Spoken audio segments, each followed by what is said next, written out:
بسم اللہ والصلاة والسلام علی رسول اللہ۔ المرقات فی علم المنطق، سبق نمبر 28۔ اس میں یہاں صاحب مرقات اب شروع فرما رہے ہیں قیاس کو، کیونکہ پہلے تصورات کی باتیں تھیں وہ ساری کی ساری ختم ہو گئیں، اور پھر یہاں تک کہ اس کے بعد جو ہے قضیہ کو جب انہوں نے شروع کیا تھا تو قضیہ حملیہ کی باتیں شاسیں وہ بھی ختم ہو گئیں، اور اس کے بعد جو ہے پھر تناقض وغیرہ اس کو شروع کیا تھا وہ بھی ختم ہو گیا، اور درمیان میں پھر عکس مستوی اور عکس نقیض آئے، وہ بھی کیا ہو گئے، ختم ہو گئے۔ اور اب یہاں سے شروع فرما رہے ہیں قیاس کو۔ تو سب سے پہلے مصنف رحمۃ اللہ علیہ یہاں فرماتے ہیں فصل وَإِذْ قَدْ فَرَغْنَا عَن مَبَاحِثِ الْقَضَايَا، اور جب ہم فارغ ہو گئے قضایا کی بحث سے جب ہم فارغ ہو گئے تو والعکوس، اور اسی طرح جو ہے عکوس عکوس اس کی جمع ہے، جب ان سے فارغ ہو گئے کانت من مبادی الحجتی، تو کہتے ہیں کانت میں مبادی الحجتی، جو حجت کے مبادی میں سے ہیں، ان کی بنیادی بحثوں میں سے ہیں۔ فحرابنا، اب ہمارے لیے یہ مناسب ہے بالکل یہ بات، ان نتکلم فی مباحث الحجتی، کہ ہم گفتگو کریں، تکلم کریں حجت کے مباحث کے اندر۔ فنقول، پھر ہم کہتے ہیں الحجت علی ثلاثۃ اقسام، حجت تین قسموں پر ہے۔ احدھا القیاس، پہلی ہے قیاس، وثانیہا الاستقراء، دوسری قسم ہے الاستقراء، وثالثھا التمثیل، اور تیسری قسم ہے تمثیل۔ فلنبین، پس چاہیے کہ پھر ہم بیان کریں ہذه ثلاثۃ، ان تین قسموں کو، فی ثلاثۃ فصول، تین الگ الگ فصلوں میں۔ اب مصنف رحمۃ اللہ علیہ نے یہاں پر یہ جو عبارت میں نے آپ کے سامنے پڑھی ہے، یہ عبارت یہاں پر لائی ہے، اس کا خلاصہ یہ نکلتا ہے کہ جو منطق ہے اس منطق کا جو موضوع ہے یا موضوع ثانی، وہ حجت بنتا ہے۔ موضوع ثانی کیا بنتا ہے؟ حجت بنتا ہے۔ ویسے تو ہم نے پیچھے پڑھا تھا نا کہ موضوع اول کے لحاظ سے وہ معلوم تصورات جو نامعلوم تک پہنچائیں، یا معلوم تصدیقات جو نامعلوم تصدیق تک پہنچائیں، تو ہم ثانی درجے میں کہہ سکتے ہیں کہ منطق کا موضوع وہ حجتیں ہوتی ہے، جس کو دلیل اور حجت کہا جاتا ہے۔ یعنی دو معلوم تصدیقات جو ہوتے ہیں جو نامعلوم تک پہنچاتے ہیں، ان کو دلیل اور حجت کہا جاتا ہے۔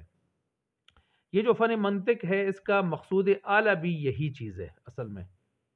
وجہ یہ ہے کہ منطق میں تو کسی کو بات سمجھانا ہوتا ہے، بات تو قضایا سے سمجھائی جا سکتی ہے، بات پوری ہوتی ہے ادھوری نہیں ہوتی۔ تصورات میں تو بات ادھوری ہوتی ہے، کچی ہوتی ہے، احتمالی ہوتی ہے، شکی ہوتی ہے، اور قضایا تصدیقات ان میں بات پوری ہوتی ہے، مکمل ہوتی ہے، مرکب مفید ہوتا ہے، جملہ ہوتا ہے، قضیہ خبریہ، جملہ خبریہ ہوتا ہے۔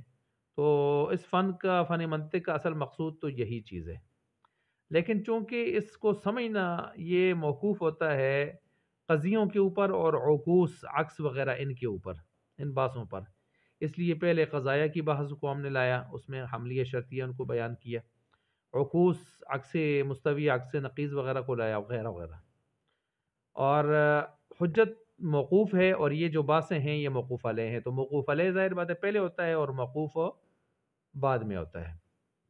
اس لیے جو قضیہ اور عکوس کی باتیں تھیں ان کو حجت پر مقدم کیا کہ وہ موقوف علیہ تھی، اور اب موقوف کو لایا جا رہا ہے، یعنی کس کو؟ حجت و دلیل و حجت کو۔ اب دلیل اور حجت جو ہے اس کی تین قسمیں بنتی ہیں جب اس کو ہم شروع کر رہے ہیں۔ پہلی قسم ہے قیاس، دوسری ہے استقراء، اور تیسری ہے تمثیل۔ ٹھیک ہو گیا؟ اب تینوں کے لیے الگ الگ فصلیں لائی ہیں، اور الگ الگ فصلوں میں ان کو بیان کیا ہے۔ اب اس میں یوں سمجھ سکتے ہیں آپ، اگر ان کی وجہ حسن ہم بیان کرنا چاہیں، کہ استدلال جو مصنف یا منطقی کرے گا تو استدلال دلیل پکڑنا یا تو کلی سے جزی پر استدلال کرے گا، یا جزی سے کلی پر الٹ کرے گا، یا جزی سے جزی پر استدلال کرے گا۔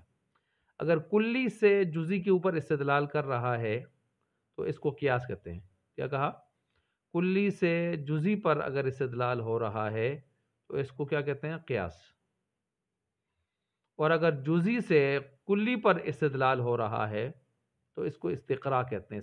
استقراء کی پھر دو قسمیں، استقراء تام اور استقراء ناقص۔ اور اگر جزئی سے جزئی پر استدلال ہو رہا ہے تو پھر اس کو تمثیل کہتے ہیں۔ تمثیل، اس کو کیا کہتے ہیں؟ تمثیل۔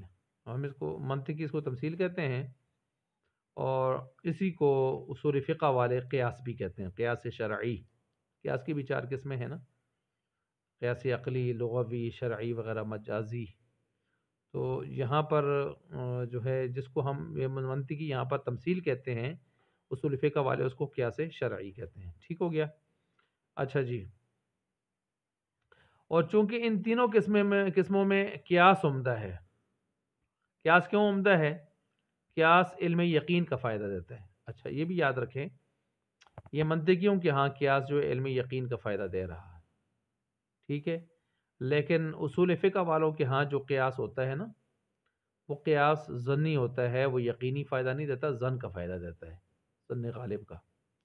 اسی لیے قرآن سنت اور اجماع وہ تو مثبت للحکم اور مفید للیقین ہوتے ہیں، لیکن جو قیاس شرعی ہوتا ہے اصول فقہ میں، وہ مظہر للحکم ہوتا ہے، مثبت للحکم نہیں ہوتا، اور مفید للیقین بھی نہیں ہوتا، بلکہ وہ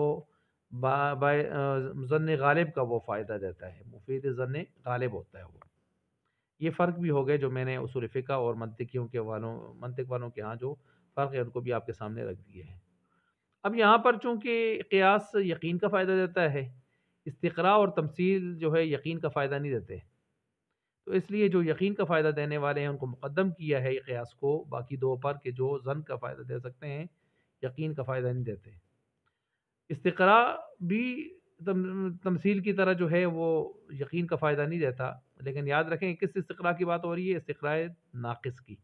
عام طور پر استقراء ناقص ہی ہوتا ہے دنیا میں، ٹھیک ہے، عام طور پر استقراء ناقص ہی ہوتا ہے۔ اچھا، کیونکہ کچھ جزیات کو دیکھ کر کلی کو اوپر حکم لگا دیا جاتا ہے۔ ساری جزیات کو پرکھ کر کلی پر حکم عام طور پر نہیں لگایا جاتا۔ اگر ایسا ہو کہ سارے جزیات کو پرکھ کر کلی حکم لگایا جائے تو پھر تو استقراء تام ہوگا، اور استقراء تام واقعی یقین کا ہی فائدہ دیتا ہے، جس طرح قیاس یہاں یقین کا فائدہ دیتا ہے، لیکن ایسے عام طور پر ہوتا نہیں ہے۔ تو یہ تو ایک فصل تھی جس میں تمہیدی بحث تھی، آپ کے سامنے رکھنی تھی۔ اب اگلے سبق کے اندر جو ہے قیاس کی تعریف آ رہی ہے۔